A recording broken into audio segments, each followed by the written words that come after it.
Приветствую уважаемых подписчиков и гостей нашего канала. Перед просмотром ставьте лайк, подписывайтесь на канал и не забывайте нажимать на колокольчик. В Одессе полицейские задержали криминального авторитета из Закавказья, который находился в розыске.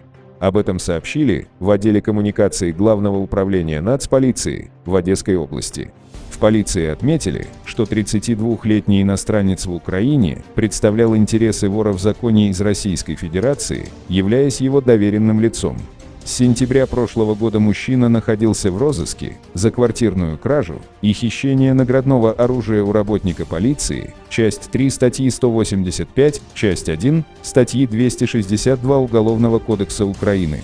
Сотрудниками миграционной полиции была получена информация о местонахождении разыскиваемого, где в ходе неотложного обыска было изъято оружие, указывающее на его причастность к совершению уголовных преступлений. Мужчину взяли под стражу. Его проверяют на причастность к ряду преступлений, совершенных на территории государства. Согласно действующему законодательству Украины, ему грозит до 7 лет лишения свободы. Издание «Детектив» со ссылкой на источники в полиции сообщает, что речь идет об Артуре Саядове. Отметим, что по информации преступности, именно Саядов во время пребывания под стражей в СИЗО Николаева в апреле 2018 года выступал организатором бунта, когда около 50 заключенных отказались заходить в камеры после прогулки. Саядова и его сообщника Алексея Бишанна задержали после очередной квартирной кражи в Корабельном районе Николаева в мае 2017 года.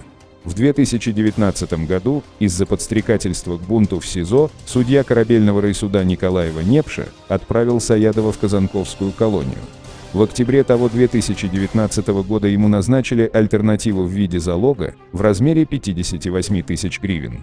Рассмотрение дела о краже в Николаеве суд приостановил в связи с розыском обвиняемого. Стоит отметить, что избрание меры пресечения Саядов происходило со скандалом, мужчина нецензурно выражался, оскорблял журналистов и плевал в их сторону, а жена Артура Эдуардовича едва не начала драку с другой женщиной, которая угрожала разбить нос.